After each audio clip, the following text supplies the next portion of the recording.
y un referente que sabe muchísimo de lo que es la actividad gremial, sabe muchísimo de la actividad laboral y por sobre todas las cosas va a tratar de orientarnos en esta tarde con respecto a las situaciones que vamos atravesando con los sindicatos que están haciendo los paros, que son paros nacionales, y seguramente hay alguna explicación que el doctor Cuartango nos va a dar en cuanto a lo que es de reglamentación provincial, cuanto a lo que es reglamentación nacional y en cuanto a las sanciones que está promoviendo el gobierno nacional. Cacho, buenas tardes. Es un gusto estar con vos, Santiago. Gracias. Y te digo Cacho por la gran... Por supuesto. De tantos años. Doctor Cuartango, ¿me podrías más o menos orientar a la audiencia en cuanto a lo que es este paro de Cetera? Porque viene como desdoblado esto. Exacto. Y tiene varias aristas. Es fácil de entender si se lo explica con claridad, cosa que pareciera ser que no existe intención por parte del gobierno de hacer. Estamos en un país federal donde está la nación, están las provincias, también están los municipios, que tienen incluso una dirigencia sindical muy importante, la cual nosotros tuvimos que ver en su momento. Mucho. En este caso tenemos gremios provinciales y un gremio nacional, que es una Confederación Nacional de Trabajadores de la Educación, que es Cetera. Ese es órgano de tercer grado, digamos, ¿no? Exactamente. Los gremios provinciales decretaron un paro de 72 horas a partir del día de hoy, y respecto de ese paro, el Ministerio de Trabajo de la provincia decretó la conciliación obligatoria. Existe el derecho de huelga, consagrado en el artículo 14 bis de la Constitución, y existe el Instituto de la Conciliación Obligatoria, que por otro lado merece y debe ser acatado y defendido, porque es un instrumento para encontrar solución a conflictos que a veces son muy difíciles de buscar. Inclusive hasta se puede recurrir a la OIT ante un conflicto de estos, ¿no? Sí, eso sería un tema más internacional. Más internacional. Pero en este caso concreto tenemos que los gremios provinciales decretaron un paro de 72 horas y se le decretó la conciliación obligatoria. Los gremios provinciales acataron la conciliación obligatoria. El caso de SUTEBA es un tema que merece un tratamiento especial. Y no adhirieron al paro de Cetera porque no están afiliados a esa confederación. Bien. La FEB, UDOCBA, AMET, UDA y los que son de los docentes privados, SADOP. En tanto que SUTEBA adhiere porque ella está afiliada a la confederación, pertenece a Cetera. Es decir, si SADOP, si SUTEBA se limita a adherir al paro de Cetera, no le sería aplicable a esas medidas de fuerza la conciliación obligatoria dictada por el Ministerio Provincial, porque como es una medida que excede el ámbito de la provincia de Buenos Aires y está dictada por un gremio nacional y abarca varias provincias, el que tendría que dictar una conciliación obligatoria efectiva al respecto sería el Ministerio de Trabajo de la Nación. De manera que si SUTEBA cumple las 48 horas de paro que hizo Cetera y se limita a eso, no sería susceptible de sanción alguna y estaría dentro de la ley. Esa misma cobertura tienen también los trabajadores individualmente considerados, todos los maestros de la provincia de Buenos Aires, estén afiliados al gremio que estén afiliados o no estén afiliados a ningún gremio, porque el trabajador, por el solo hecho de serlo, tiene derecho a tomar la medida de fuerza que decrete una entidad gremial con autoridad y competencia en ese sentido. De manera que yo creo que si la cosa es así como yo pienso, posiblemente hubo un equívoco en el cual hubo alguna manifestación de verdad de que no iba a adherir, no iba a acatar la conciliación obligatoria. Pero las palabras no se sancionan. Lo que se sanciona es la conducta real y efectiva. Los hechos. Si ellos adhieren al paro de CETERA, insisto, y paran las 48 horas, no pueden ser objeto de sanción disciplinaria alguna. Por otro lado, y también, insisto, este derecho le corresponde individualmente al conjunto de los trabajadores docentes de la provincia de Buenos Aires, estén afiliados al gremio que estén o no estén afiliados a ningún gremio. Quiero, por otro lado, poner de manifiesto que si bien es cierto la ley autoriza la aplicación de multas referenciadas con el salario mínimo vital y móvil y en función de la cantidad de afiliados, hay que jugar con un equilibrio y una prudencia en la aplicación eventual de esta multa. Menciono el caso concreto de los camioneros a los cuales le aplicaron una multa de 880.000 pesos. Millones. Eso es querer quebrar el sindicato, eso es antisindical y sería inconstitucional, porque el artículo 14 bis de la Constitución establece el derecho de huelga y el derecho de afiliación.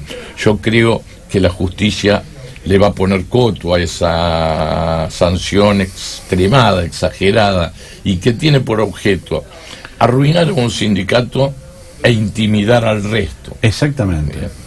De eso se trata este gobierno, que yo noto que lo único que hacen es ajustar, apretar e ir corriéndolos con esa prepotencia. Porque yo pienso esto, doctor Cuartango, a ver si puede ser. Antes de tomar una conciliación obligatoria, se elabora una decisión política de los gobiernos. No es que se toma una conciliación obligatoria cuando todavía no existe el diálogo, no se terminaron los diálogos, o queda algún poco de diálogo como para poder llegar al punto de equilibrio que necesitan los trabajadores. Este gobierno, tanto el nacional como el provincial, yo creo que tiene un tratamiento irrespetuoso y despectivo de la negociación colectiva. Eso es lo más importante. No pondera a la negociación colectiva como la principal y más democrática herramienta para establecer condiciones de trabajo y salariales entre empleadores y trabajadores. Fíjate vos que no convocó a la paritaria nacional docente, que lo manda la ley. No le quería homologar el año pasado el convenio colectivo a los bancarios y tuvo que intervenir la justicia para tornarlo operativo. Es decir, le pone tope a las paritarias cuando la lógica está en que el tope tiene que surgir de la libre discusión entre las partes. Y le pone un tope que es muy inferior a la previsión inflacionaria que está establecida para el año en curso, por ejemplo, con lo cual vos te encontrás que se está ajustando con el salario de los trabajadores. Acá tenemos dos variables vinculadas al trabajo que están siendo utilizadas como herramienta de ajuste y de intimidación. Por un lado, el nivel de desocupación, que se ha incrementado considerablemente porque la pérdida de puestos de trabajo es real, aunque ficticiamente aparezca en el ANSES y el AFIP indicando que ahí se han creado nuevos puestos de trabajo. En realidad son cuentapropistas en fraude laboral. Y por otro lado, también está una pérdida del poder adquisitivo del salario, que es considerable, porque si arrancamos que el primer año se perdieron 10 puntos y este año la inflación, en los pronósticos más optimistas, va a estar rondando el 30%, algunos dicen que lo va a superar con creces. En los más optimistas. Por eso algunos dicen que lo van a superar con creces. No veo cómo pueden pretender establecer una pauta salarial incrementada en un 15% para el 2018. Ahora, yo te pregunto esto, doctor Cuartango, en función de cómo a los trabajadores podemos, o sea, el Estado trata de fijar una pauta del 15% cuando el Estado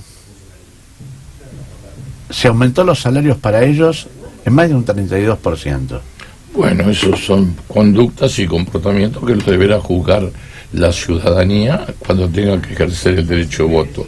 Se habla de la legitimidad del gobierno de Macri. Yo sí creo que es legítimo que ganó la elección, nadie cuestiona eso. Pero sí se pueden criticar sus políticas. Totalmente. Y está gobernando para los pocos que tienen mucho, para el capital concentrado. Las pequeñas y medianas empresas argentinas están atravesando una crisis muy seria, y las pequeñas y medianas empresas son las principales dadoras de mano de obra. En nuestra provincia, el 70 y pico % de la mano de obra ocupada está en pymes. Las pymes no pueden pagar la luz, no pueden pagar el gas. Y son las que dan las grandes dadoras de trabajo. Exacto. Porque las empresas multinacionales o las grandes pools, cuando invierten una millonada de dólares y crean 50, 100 puestos de trabajo, una pyme con 100.000 o 200.000 pesos te crea 4 o 5 puestos de trabajo. Exactamente. Inclusive las grandes industrias multinacionales ya piensan hasta robotizar determinadas cuestiones para evitar tener esa mano de obra Ese es un gente, tema, ¿no? es un tema que merece un especial tratamiento y del cual se está ocupando seriamente la OIT, que creó una comisión especial porque el próximo año es el centenario de su fundación. La Organización Internacional del Trabajo es la única agencia que sobrevivió a la Liga de las Naciones, que se creó al fin de la Primera Guerra Mundial. La Liga de las Naciones voló por los aires cuando se desató la Segunda Guerra, pero la Organización Internacional del Trabajo sobrevivió. Y entonces es la agencia más antigua de las Naciones Unidas. El año que viene cumple 100 años y ha creado una comisión de expertos con el tripartismo que la caracteriza, que es trabajadores, empleadores y el Estado, y hay grandes calificados especialistas de todo el mundo para estudiar el futuro del trabajo, es decir, el futuro del trabajo tomando como referencia la robotización, la inteligencia artificial, la automatización, y se manejan distintas hipótesis. Es un tema complejo, ¿no? Incluso se están haciendo algunos experiencias experimentales, digamos así, en Finlandia y en Suecia y en algún otro lado más que ahora no me acuerdo. Yo sé que tenés mucho manejo en lo que es el derecho internacional en cuanto al trabajo. Y el Estado, por ejemplo, cuando hace esas liquidaciones a los trabajadores y le pone esos ítems para evitar que eso vaya a la jubilación, para evitar que eso vaya al salario vital del trabajador, y cuando él pueda jubilarse pueda tener una jubilación más digna. Si bien eso es legal, el gobierno no podría revertir esas situaciones. Tendría que apuntar a eso, apunta a todo lo contrario, porque en la reforma de la ley previsional se modificaron dos coeficientes: el coeficiente que determina el haber inicial y luego el coeficiente de ajuste de la jubilación ya otorgada. En ambas modificaciones fueron a la baja, es decir, que se modificó el coeficiente que determina el haber inicial, estableciendo uno que va a determinar un haber inicial inferior al que preexistía, con lo cual los nuevos jubilados van a tener una jubilación menor que la que hubieran tenido con el régimen anterior. Y a su vez, profundizando el ajuste, modificó también el coeficiente de actualización de la jubilación a la baja. Claro. Con lo cual los aumentos futuros van a ser inferiores de lo que tenían que haber sido.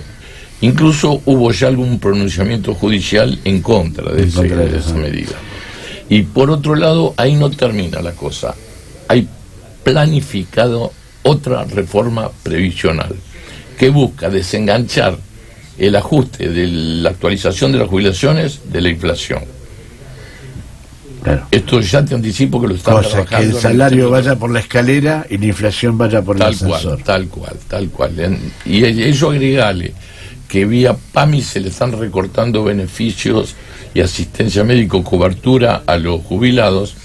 La persona que llega al final de su vida laboral va a estar sometida a una situación de apriete y de apremio que, si no tiene algún familiar que lo ayude, la va a pasar muy mal. Y esto no es justo, porque si uno trabajó toda su vida, tiene derecho a una jubilación digna y a una asistencia médica que le cubra todas sus necesidades. Aparte, con el tema de la educación, es fundamental para poder tener una educación y una formación adecuada a poder enfrentar con estudio todas las situaciones que vamos a ir atravesando en el país, ¿no? Bueno, y parece que cada vez es peor. La educación pública es el instrumento de movilidad social ascendente más importante, y que en el ámbito universitario la gratuidad fue declamada en la reforma universitaria del 18, pero el que la hizo realmente efectiva fue Perón en su primera presidencia. Y, doctor Huertango, con respecto, digamos, al diálogo entre el Ministerio de Trabajo, sus representantes gremiales, sus trabajadores y los sindicatos, ¿este gobierno carece de diálogo o el gobierno anterior carecía de diálogo? Porque este gobierno dice que toda la herencia recibida, o todo lo recibido, todo lo malo de lo anterior, pero este gobierno yo no veo que tenga diálogo en cuanto a poder discrepar y poder encontrar un camino de acuerdo para poder salvaguardar el salario que cada vez es más chico en los bolsillos de los trabajadores. Mira, Daniel Scioli, cuando asumió la primera gobernación, institucionalizó la negociación colectiva. Existían las leyes, pero no existía el órgano de aplicación. Creó la Subsecretaría de Negociación Colectiva del Sector Público. Este gobierno le rebajó de categoría. En lugar de subsecretaría, la convirtió en una dirección de negociación colectiva.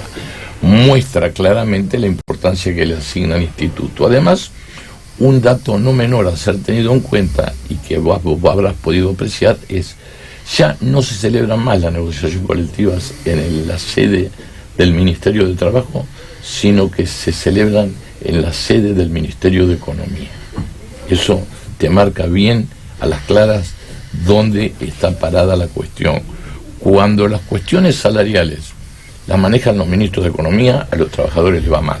Claro, claro. Y en cuanto, entrando un poquito en el ámbito político, esto de haber aportes de personas a las campañas políticas y que después con un simple decreto le piden la renuncia a alguna persona que está conduciendo, por ejemplo INSA en su momento, pero no pone la cara realmente lo que es el presidente del partido, no pone la cara quién es el responsable directo de estas cosas. ¿Cómo lo ves, doctor, con respecto a la experiencia que tiene política? Hay dos aspectos. Hay uno que de características estrictamente penales, es decir, por lo que trascendió en los medios, podría haberse incurrido en la comisión de un hecho delictivo. Se han hecho las denuncias correspondientes. Creo que incluso Stolbizer también ha hecho una denuncia, y algunos diputados del Frente para la Victoria, y eso lo tendrá que ventilar la justicia, ¿verdad? Claro. Lo tendrá que ventilar la justicia respetando los medios, como están respetando el principio de presunción de inocencia, cosa que no se respetó respecto de compañeros nuestros que han sido acusados y que sin condena judicial han sido estigmatizados, y en algunos casos algunos están detenidos. Están detenidos. Lo otro es una evaluación política. Daniel Scioli se caracterizó por poner la cara siempre, aún en circunstancias complicadas. Sí, sí. Me acuerdo que una vez había un accidente donde había caído una nena en una fosa en Florencio Varela, y la lógica indicaba decirle que se preservara y que esperara el resultado de cómo venía la cosa antes de ir a... No quiso saber nada, se subió al auto y se fue a Florencio Varela. Finalmente este hecho tuvo un final feliz porque la nena fue rescatada, pero todo hacía prever que iba a ser un resultado negativo. Yo creo que, bueno, eso es tener, digamos, es tener un poco el sentimiento social hacia el otro, cosa que en este gobierno yo veo gran carencia de tener ese sentimiento social hacia el que menos tiene o hacia el que está atravesando alguna situación.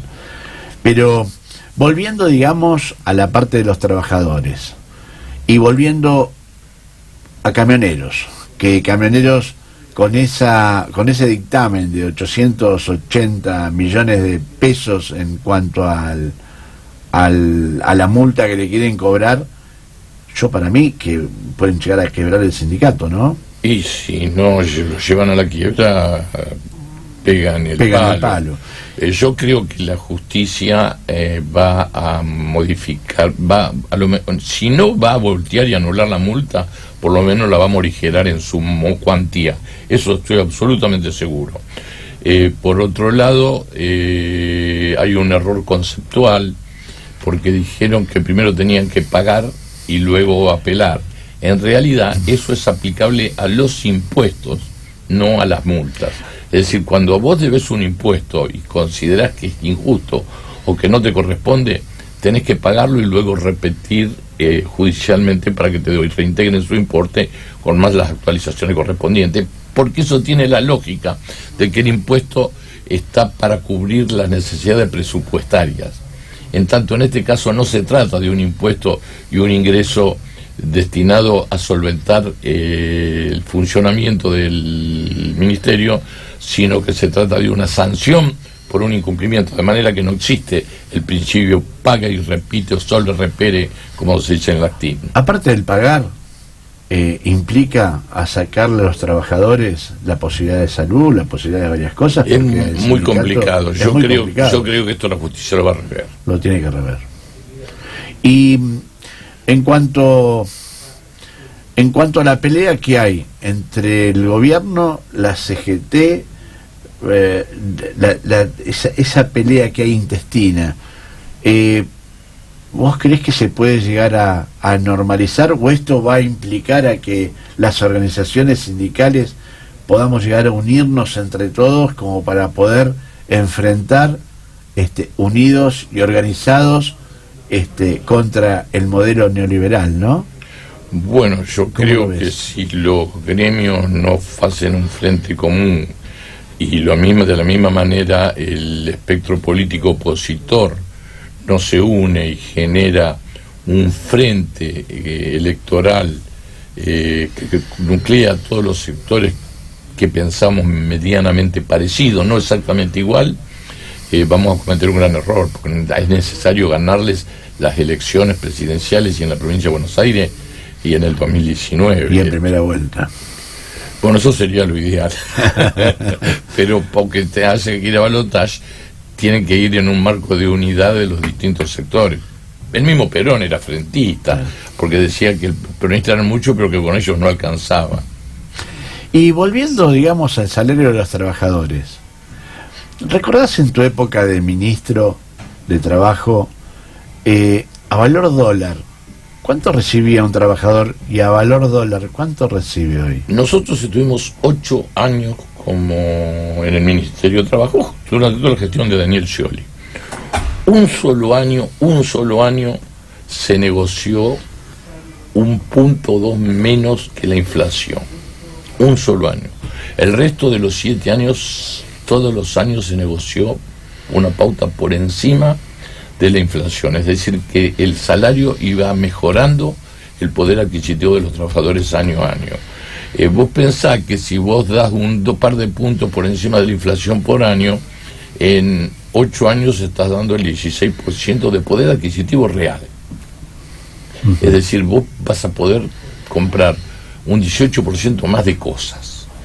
Y ahora es exactamente todo lo contrario, y con una cosa que agrava más la situación, que los productos de primera necesidad no se ven incrementados en la inflación promedio, se ven incrementados más los precios porque son lo que más se consume, es decir, es donde va toda la masa del gran consumo. Por ahí puede mantenerse el precio de determinadas cosas, pero los de primera necesidad son los que primero sufren el impacto de la inflación. Además, nos encontramos en una sociedad en la cual está todo sujeto a cláusulas de actualización, menos los salarios. Menos los salarios. La nafta aumenta con el valor dólar.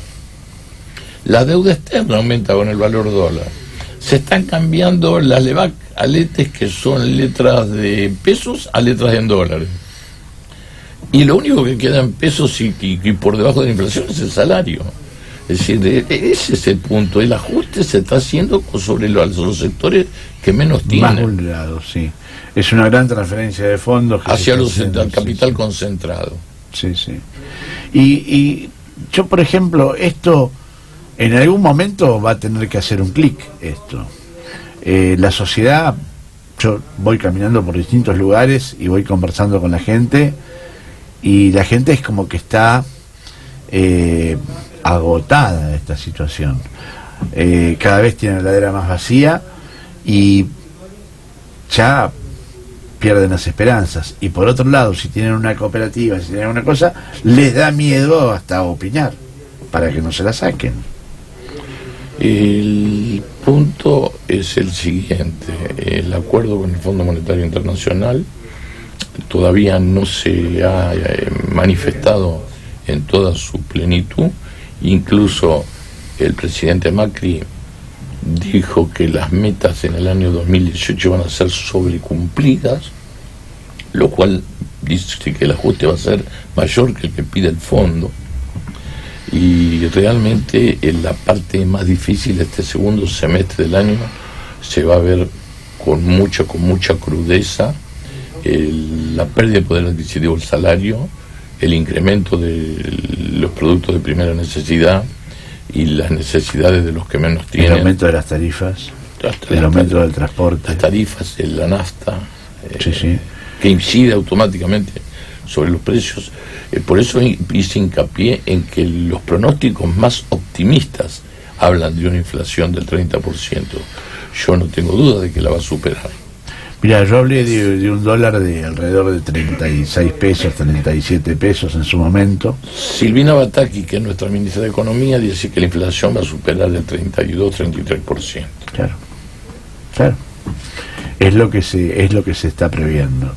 Y este gobierno lo único que trata de hacer es poner algunos globos de ensayo como para ir tapando algunas cosas. El dólar desde el comienzo de la gestión acá se devaluó en un 200%. Sí.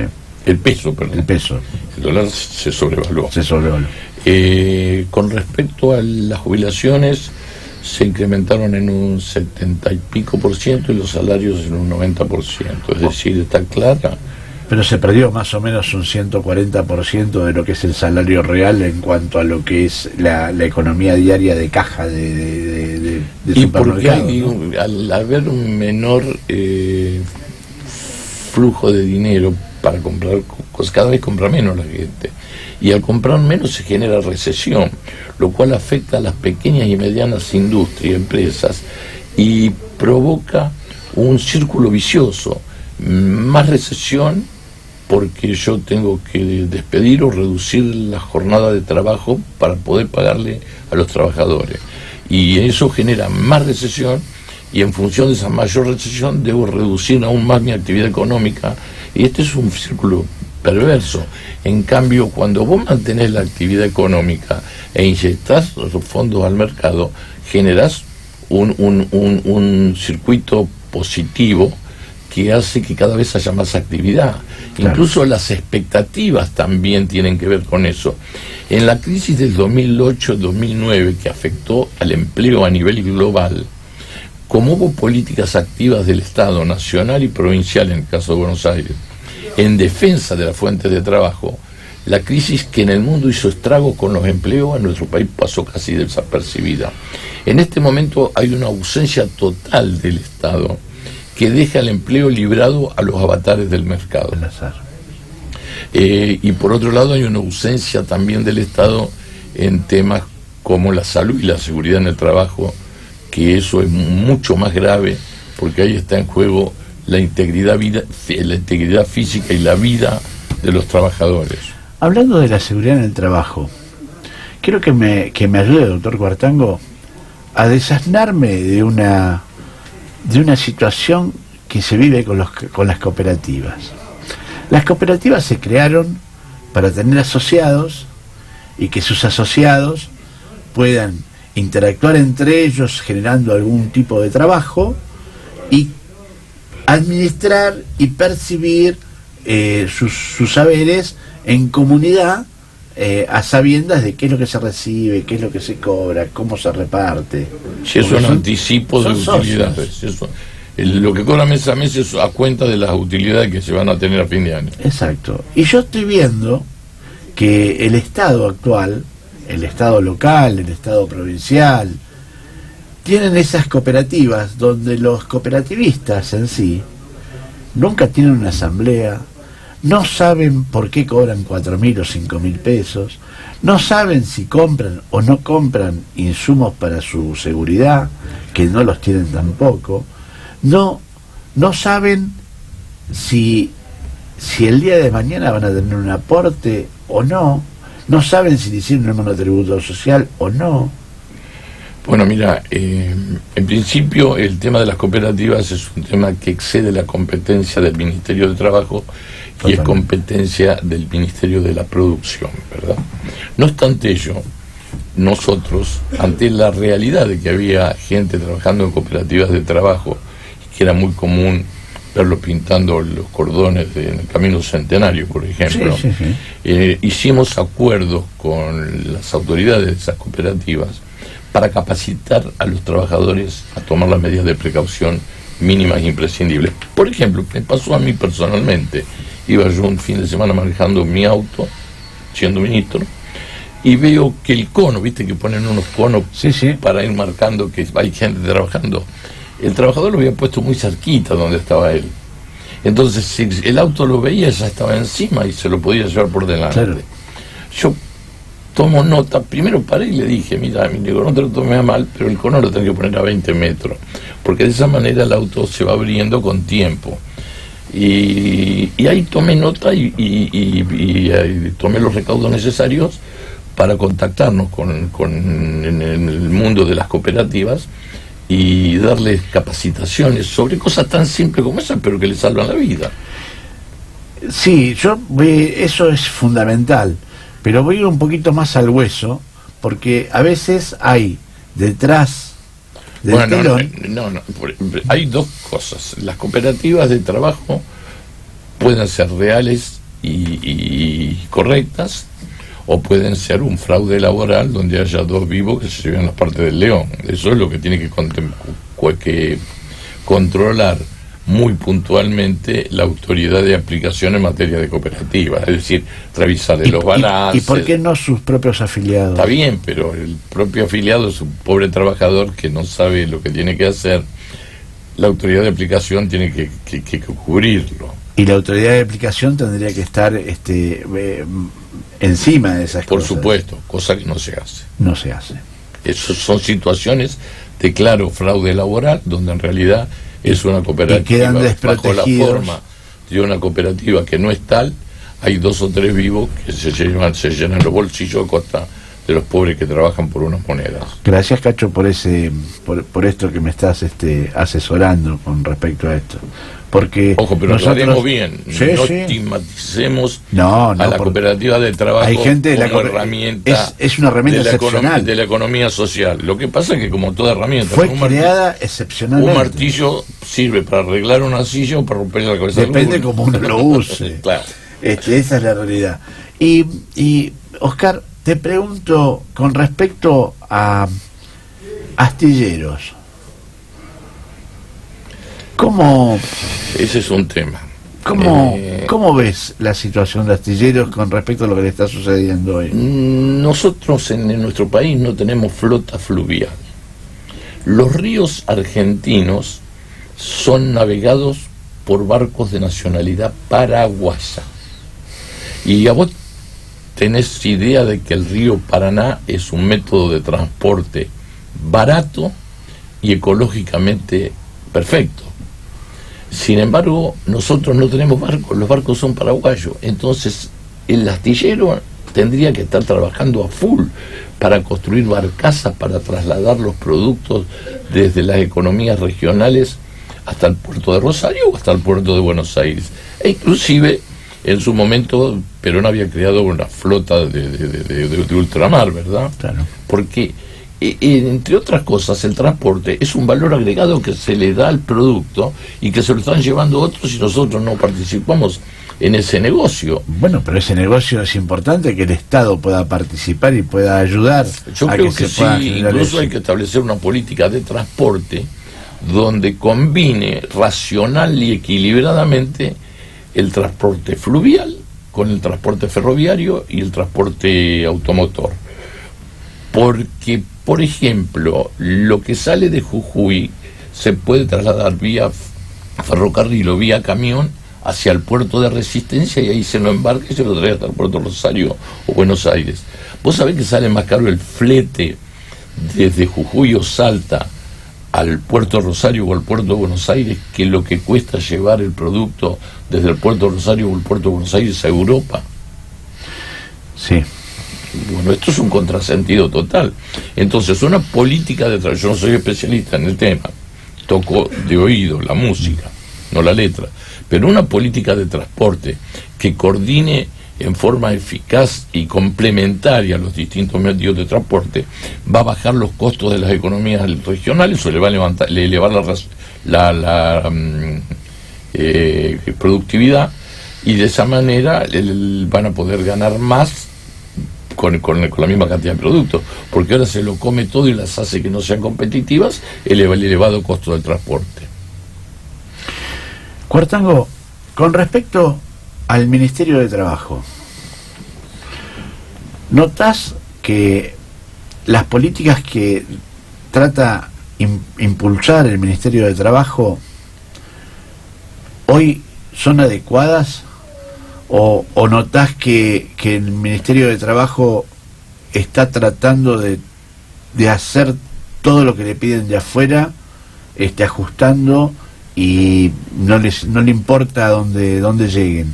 Sí, yo no creo que sea una cuestión del Ministerio de Trabajo, es una cuestión de políticas nacionales, generales, y obviamente este es un gobierno que está gobernando para los ricos y los poderosos, y que se despreocupa de las necesidades de los que menos tienen. Y en función de eso tenemos ministerios de trabajo, nación y provincia, que se atienden con mucha deferencia a las empresas y les llevan muy poca atención o nada a los trabajadores, cuando en realidad la razón de ser del Ministerio de Trabajo, que fue creado por Juan Perón cuando asumió luego del golpe que puso fin a la década infame el 4 de junio de 1943, creando la Secretaría de Trabajo y Previsión, era proteger a los trabajadores, que son los más débiles de la relación entre empleador y trabajador. Totalmente, y hoy estamos lejos de esa situación. La situación es a la inversa. Lejos. ¿Este gobierno se asemeja al gobierno de la década de los 90 o es algo completamente distinto, con unos matices distintos a los que exigen del Fondo Monetario Internacional?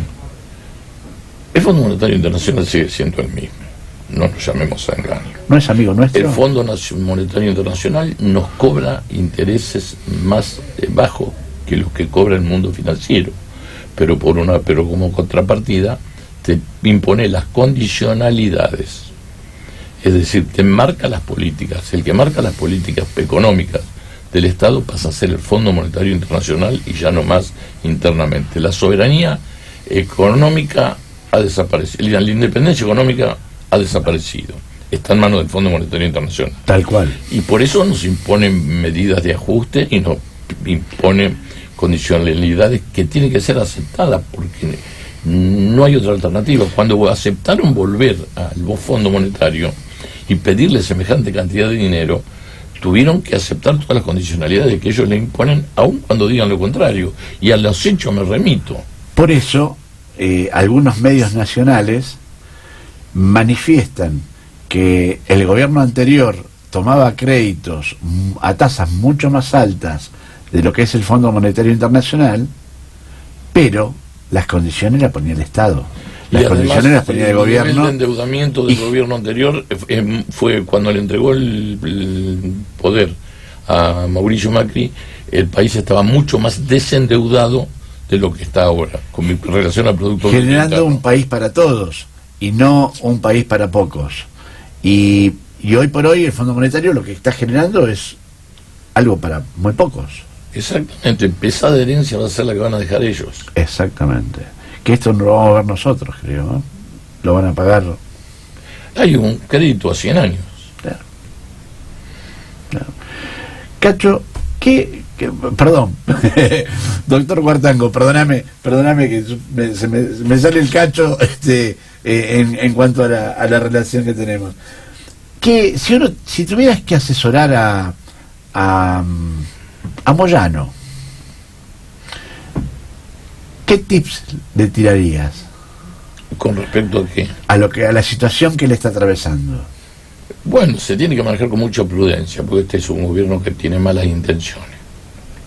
Yo creo que tiene que apelar la multa, creo que tiene serias posibilidades de tener un buen resultado, un resultado favorable en el ámbito judicial.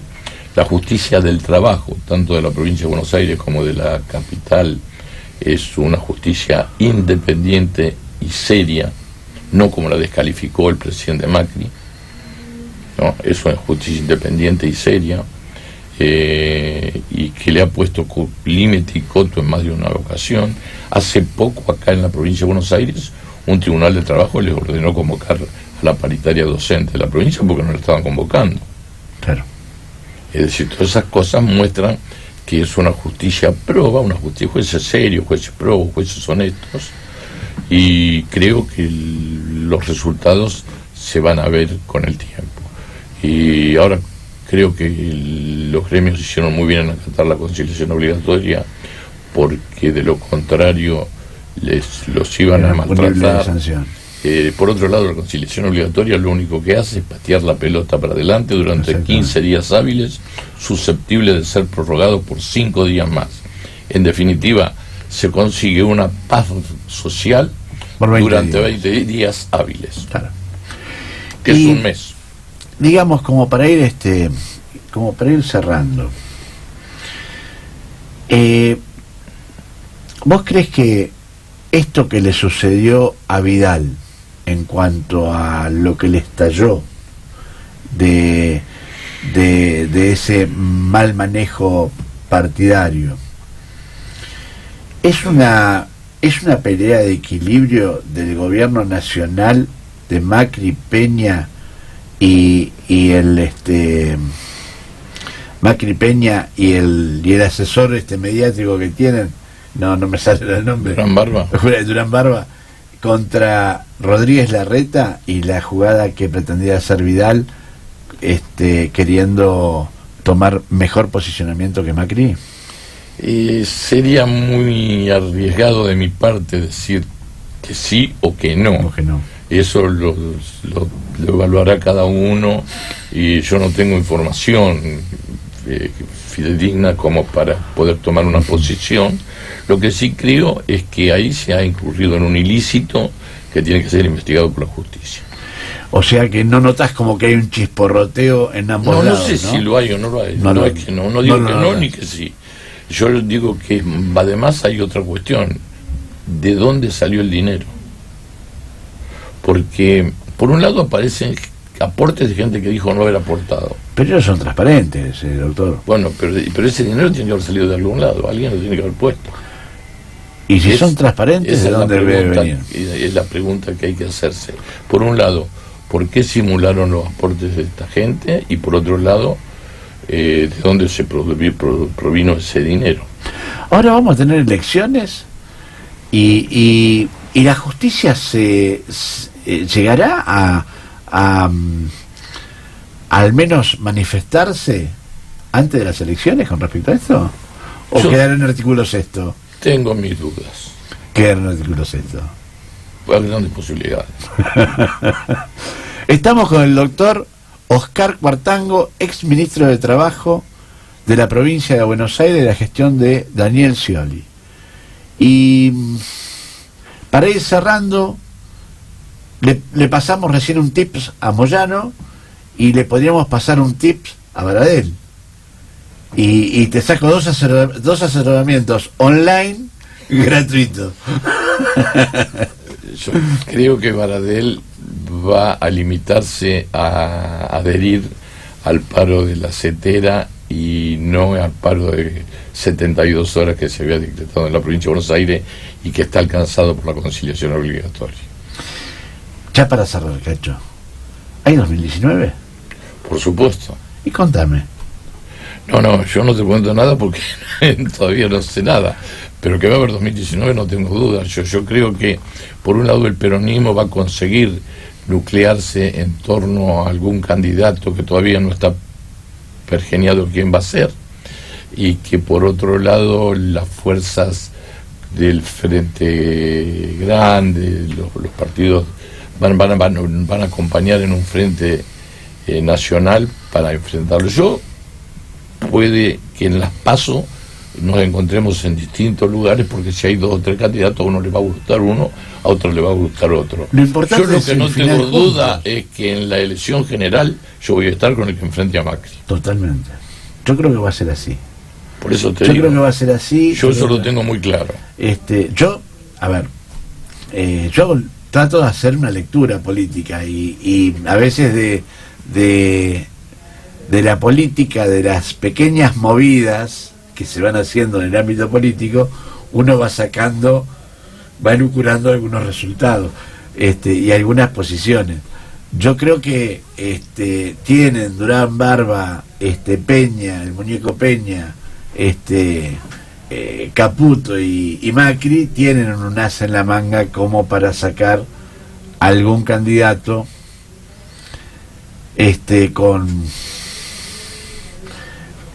con alguna persona mediática, con alguna cuestión mediática que puedan llegar a tratar de instalarse de vuelta en el mercado, ¿no? Como quien dice, cambiemos. Bueno, pero yo creo que el peronismo va a tener que... Se hace camino al andar. Exactamente, o sea, lo que tenemos que lograr es esas pasos tan deseadas de participar ampliamente y unir todo el peronismo y unirnos todos como para poder erradicar este gobierno, porque ya la verdad que la gente no da más, nosotros no damos más, yo al menos, y cuando voy por los barrios la gente ya no da más. Doctor Cuartango, muchas gracias por haber participado en Lectura Política, gracias por darme la posibilidad de poder hacer un reportaje, Cacho, y este es tu lugar y serás bienvenido cuando vos desees expresar lo que quieras expresar en función de tu sabiduría en las leyes laborales. Fue un gusto participar acá, te agradezco todos tus elogios un tanto exagerados. No, quedo a disposición para cualquier... Nada exagerados, porque conozco de varios años, Cacho, y sé todo lo que das, lo que diste y lo que vas a seguir dando. Gracias. Bueno. Ahora sí.